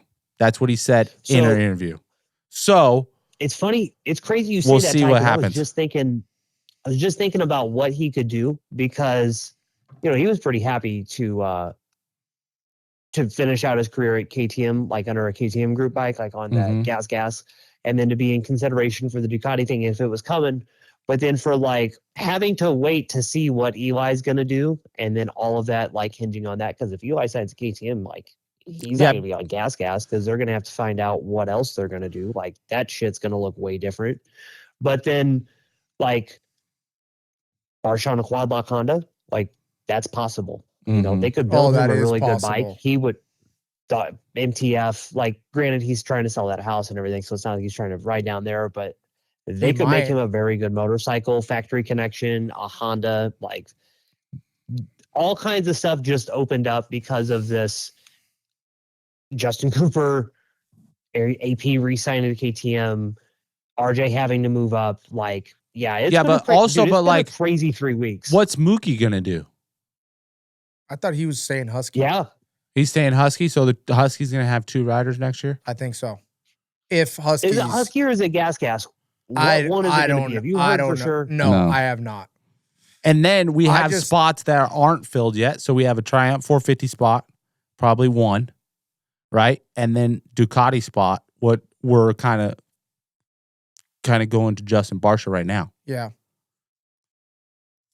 And I heard before the Eli Tomac rumors, which could be another rumor, but I heard the Triumph group might have held off one more year on the 450 program. Oh, just to develop it more? Yep. But, I mean, maybe see. They're ready. Maybe. A lot of people hasn't the 450 Triumph been racing over in MXGP? I'm not sure. You're going to have to fact check that. That's going to have to come from our SMX insider, Michael Antonovich. The truth tellers will tell us. Oh, you're right. The comment section will tell us. They will. All right. Well, they'll do it faster than I can pull it up. let's keep moving. Acerbis, Big W, Big L. Who's it going to be? Are we going to go Austin Faulkner for Big Dub? Yeah, that could be your Big Dub. That is my Big Dub. Okay. I thought he rode really good. He was in top 5 for a while. I know he kind of faded off to the end, and I think he ended up like 7th or 8th right in there. It didn't even matter. His speed was so much and better. Him qualifying 4th, like, I know he had some squiddly moments like in practice and stuff, but like, we're okay. We're still riding. He got back up. We are still pushing. Yep. We'll iron those out. Yeah. But just to see him to put a whole day together was good to see. And I just care about the qualifying. Just to see the speed back. Well, we've already seen the qualifying this year, but we haven't seen like a whole day. Yeah. I mean, he looked really good in the heat too. Yeah. I know he kind of had that little mishap, but whatever. Either way, way better put together. Way better put together for Austin Faulkner. Okay. Big L. I would say Big L is I know he was still in the top 5 and he qualified really good. Yeah. But my Big L is Justin Cooper. Because I was like, is this just Justin Cooper that we're gonna see? Like the fastest qualifier, and then he just kind of gets flattened out. But he did say in an interview that he was sick and he was just flat and he wanted to push more, but he just didn't have any energy. Yeah. So I'm holding off on him, to be kind of stamping him or to be giving him those zebra stripes. Yeah. For the weekends to come to maybe see, if the sickness goes away. If he's BSing or not. So we're going to see because he's been quick. And he's had the speed to get easy podiums. Not easy podiums, but it was right in front of him. But AP has been riding well. AP has been riding well, but Justin Cooper's been fastest qualifier, bro. And that's quick. So if he can kind of transition that speed and that confidence into a main event, he should be in the podium spot. Yeah. No problem. Absolutely. All right. My Big Dub for the weekend. You guys are probably going to trip out. But my Big Dub, Tom Bial. Oh, my God. Tom Bial, Big Dub. Why? Because he ain't winning no championship, which means he gets another contract, baby. Because if he wins that championship, what's he going to do? That's pretty fucking good. What's he going to do? Dude, I still want to call Mike Pilater because I think he gets 1 year. Ty wants to call the head of the AMA. I do. Because I think you're wrong. No, dude. 90% sure we talked about this today, Anton and I. If he Have you actually fact-checked any of that? If he doesn't win the championship, If he doesn't So win you the have to. championship, So you're telling me for someone to actually get forced to move up, they have to win twice. or point That out, doesn't make any sense. He would get next year, and then that's it. You get So you get 3 years. listen. I'm sorry, I'm jumping to conclusions. Sorry. Go, Michael. No, trust me, it's been very confusing too, and it's something that we've had to go back and forth on a couple different times to make sure. But yeah, no, he would get one more run. So you're telling me RJ Hampshire could still run 250 next year if he didn't have a 450 contract? Because RJ Hampshire and Tom Vial are literally in the same situation. They won the championship last year. They're here defending the championship this year. So what you're just telling me RJ has a 450 contract and that's why he's going 450 so he could be 250 for a whole nother year and not Tom Vial? I mean, RJ's been in the 250 class. I don't care. Quite a bit. He's longer. only won one championship. Yeah, but he would point out. Dude, there is no more pointing out. There is no more pointing out. No more pointing out. You just have to. It's just championships. You win a championship, you get a year to defend, and then you're out. Just like Colt Nichols. Yeah, but didn't they change it after Colt Nichols? I don't think so. Yes. Yeah, no, they did. And then that was where the whole Shane and Joey trying to get back. Bump back down. Yeah. No. And they both. No. Okay, you guys are confusing because the True tellers, please start commenting. The Joey Savacci and Shane McElrath pointed out. Yes. Right? Yeah. And they tried to get back in. And they tried to that go was back the whole like, triumph. But that's what I'm saying. Yeah, but they just cut half the rule. Because like Colt Nichols already pointed out, but that's where the transition happened because those riders already pointed out, but you get that year to defend was already into place. And now they just said, you win a championship, you get a year to defend, then you moved up. No, you're right. You're right, Colt. You're right, Ty, because then Colt got burned at Anaheim 1 and his whole season ended right away on. And he had to go 450. And he had to go 450 the next year. And then it changed, but it changed after that. I'm almost positive it's changed. Okay. I'm gonna do some reading this week. Either way, we're gonna get it sussed out this week. I'm sick of talking about it. But if it is true, big job to Tom Vial because if he doesn't win a championship, he's gonna get another $300,000 to $500,000 250 contract. Hell yeah. Let's go.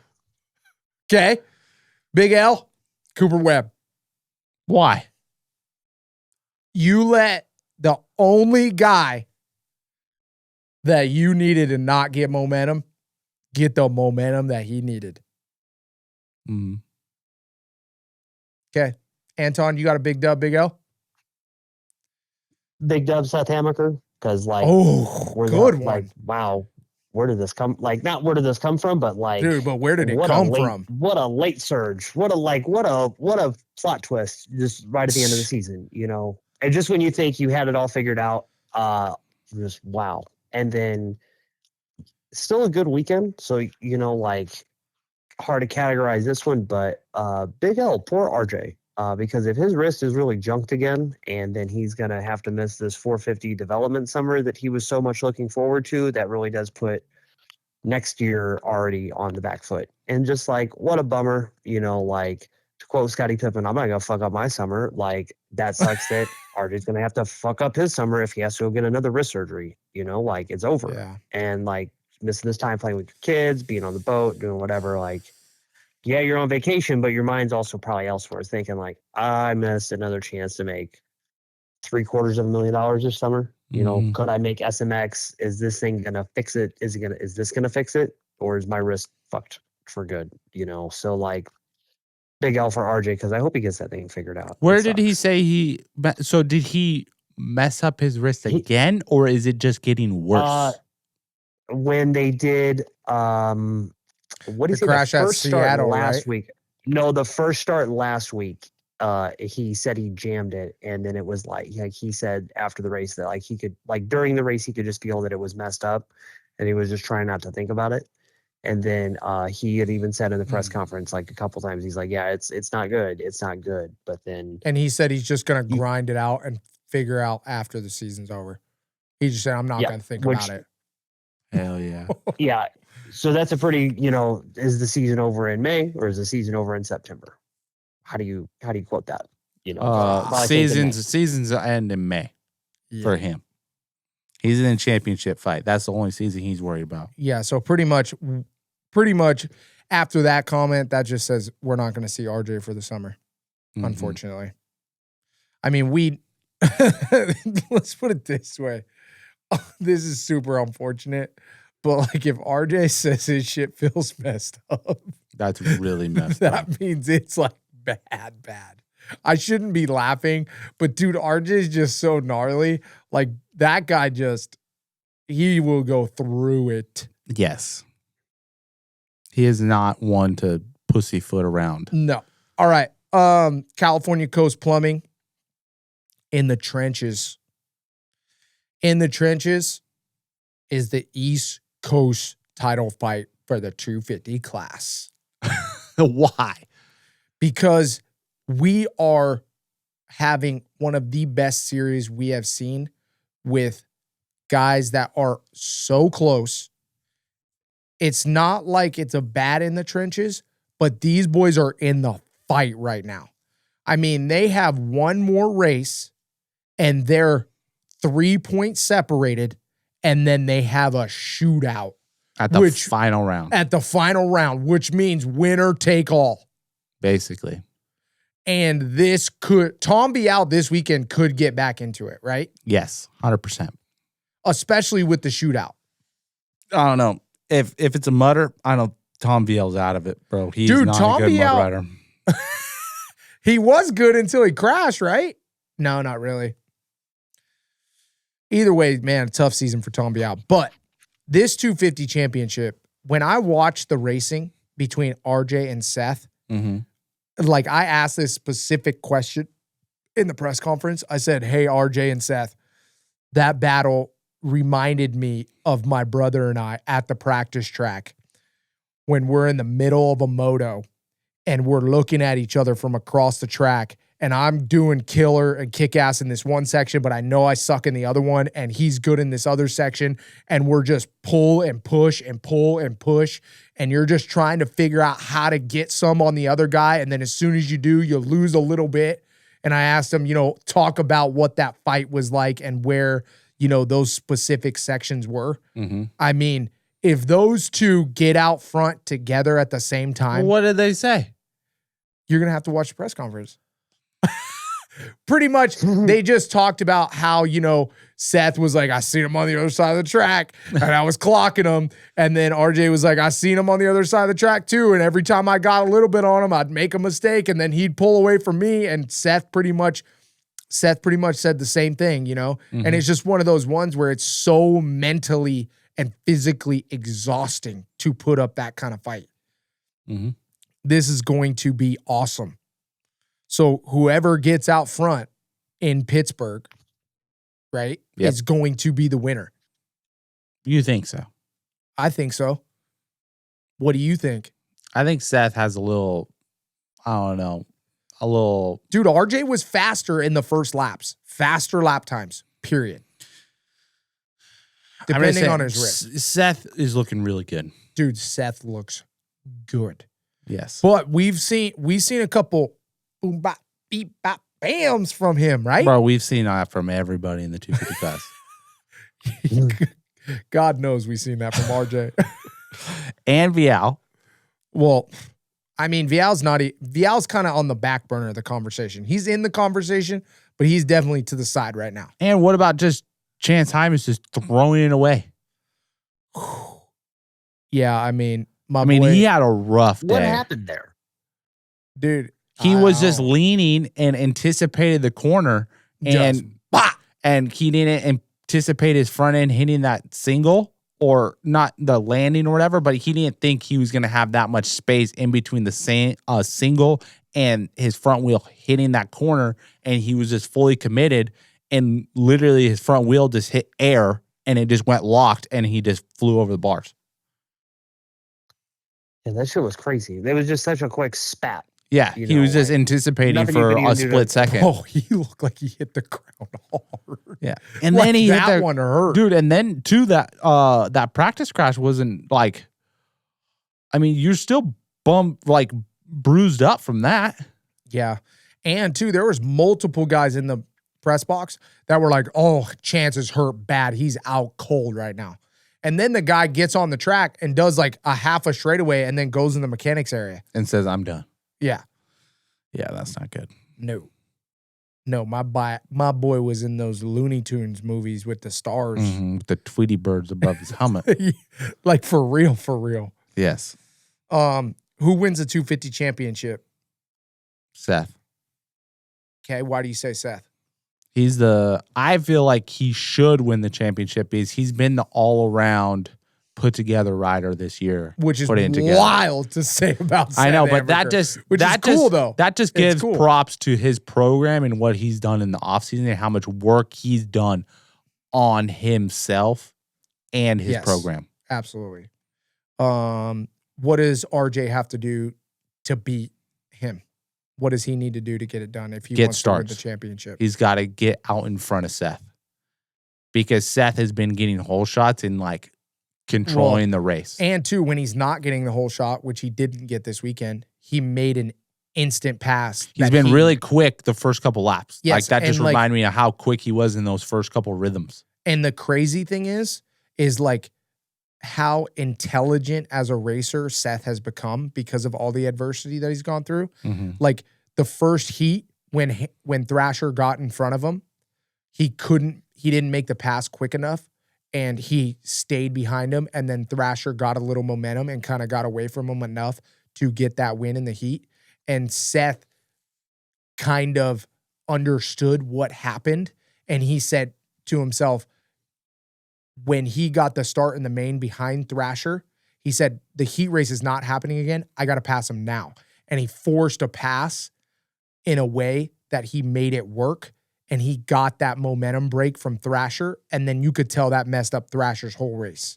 Yeah. You know what I mean? And that's what he needed to do, because if he let Thrasher get out front again, it seems like Seth kind of slots in behind guys sometimes and doesn't get his own momentum yet.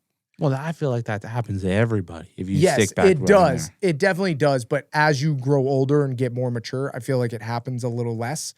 But he's definitely learning that and learning it quickly. So shout out to Seth Hammaker for, like you said, all the work he's been putting in. Mm-hmm. Anything else to touch on, Mike? No, I think you boys hit that, because I agree that, the work that Seth is putting in, but then also believing in it is the other big thing. He's really coming into the championship fight with confidence that he's supposed to be there. I wanted to ask him in the press conference, but I didn't get the chance, because there was other stuff to ask, and then he came in a bit late. But, when you get into this position, when do you feel the change within yourself? Do you approach every day the same? Like, do you feel like you wake up one day different than the next? Is it a gradual thing? Because, like, the situation has unfolded pretty gradually, but also pretty quickly. And you've done all the work to put yourself there, but and you've thought about being here forever. But now that you're here, how do you take it on? You just got to hammer through it still. And then to see him, I'm watching his qualifying session 2 right now, and everything that you said, he's just doing it. Seth has so much raw speed that's there, and everything that all of the Team Green people that have told me for years why they stuck behind this kid, even though he would get hurt, is he has the willpower to make himself better. He has the understanding to want to learn to be better. Yeah. And he's got the talent. He's got all three. He just needs the time to put it together without crashing. And now he's not crashing, which that's another big thing. How do you figure out now how to crash? Yeah. And then it's fun to watch him and RJ have their moment, because it's just all American. I'm fucking going for it, grit and muscle. Yeah. And then you have Vial, which is just full on French finesse. That kid is. Up until the last couple of weeks, it had been, consistency and just smoothness and everything. And it sucks to see this going on, because he's kind of crashing a lot. He crashed in practice. He's he's had a couple stack ups that I haven't seen him have in the past. Yeah. But still got on the podium. Him and RJ, I don't know if you saw this in qualifying too, Adam. Uh-huh. Him and RJ linked up for a couple laps together. And I was like, all right, is that, although you're on 2 different programs, is that something that you guys have done at the Baker's factory? Is that really a tit for tat test of how you guys can go against each other? Because it's same bikes, same equipment, same everything, same training program at the same practice track, all that shit. Yeah. Not same training program, but, same conditions. Yep. And then I also thought it was so interesting. So I have that on video, and I'm going to put it out on my course heading YouTube this week. Nice. But then same thing watching the 450 main event too, when it was all of the footage of the AP plus your battle. 2 completely different riding styles. Compare and contrast the same motorcycle, although they're in different plastics, and watching AP and watching Barsha just do what they do to get around the track. Like, that is what's so interesting about that, how big the KTM group is and how much information they get, how many different riding styles they have. Like, it's incredible. Yeah, definitely a big group over there, a lot of knowledge over there as well, to get those guys through. But it just makes me think the whole Tom Bial situation, like, what we always know that when you're riding, there's some kind of nick or something going on, and maybe that we just haven't heard from Tom Bial, because it's this season's been very uncharacteristic from what we've seen in the past. Don't you think? Ty disagrees massively. Yes. Okay. Well, obviously doesn't have the speed, whether he's hurt or he's 100%. So he's going to have to figure that out. I mean, it's pretty obvious. Like, it was pretty gnarly whoop section. He had nothing for, Seth. Yeah, but I thought he's been better in the whoops. I thought he rode really. He actually impressed me with what I thought his skill level was in the whoops, and he definitely was better this weekend than I thought he was going to do. Yeah, because I was putting him like another level. I was putting him like 4th or 5th this weekend, and he was a solid 3rd. Yeah. All right. Well, let's finish out this show. Xbrand does the zebra keep his stripes. Who we picking, boys?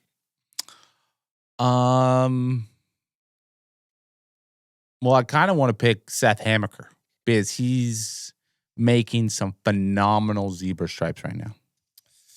He definitely is. I mean, another guy on there's definitely Austin Faulkner. Is this just a like, we've seen a flash of speed and then we're going to kind of go back a few steps, or are we going to see just improvements from here? Well, I think he's also building a new foundation is what we're seeing from Austin Faulkner. Yeah, but like, okay, tell me this. What? Both of you guys. Was this a result of hitting, I don't want to say rock bottom because it's not rock bottom, but hitting an absolute wall, where of frustration between Triumph and himself, where like, we are not getting it done? No, I don't think so. Where it was like, we need to change something, or is this trust the process? I think this is kind of trust the process. And then I also want to see, like, how did this last week go? Did we find something new on the bike? Did we find a new setting? Like, I think it's more that. I mean, it's such a big jump. Yeah, but he qualified pretty good in a couple other rounds, but he hasn't been racing very well. Yeah. So I think he found something on the bike and some new confidence, and maybe the baby just got, settled in. Yeah, that's true. That's a huge transition. That's a huge transition. But what I'm trying to say is, like, when you hit that rock wall like that, where you're so frustrated from not making the main. It's just like, well, it's just, up from there, right? Yeah, but it's like, change anything. Mm-hmm. Like, we thought this worked. What is there to lose? When you're in that situation, it's amazing how many things come to light when you're in a situation of like, fuck it. Yeah. Nothing's working. Just put it on upside down and let's just try it. I don't think they're doing that, but I get what you're saying. But dude, when he was in the whoops, I haven't seen him that solid in the whoops all season. Like, the bike had a really good drive in the whoops. He was straight. Everything looked really good in the whoops to me. And that, I think very well, like, he's just probably figuring out that bike.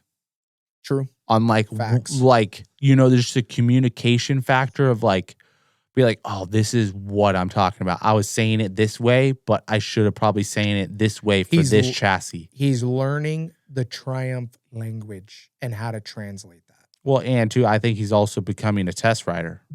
Yep. I would agree. What's your thoughts, Anton?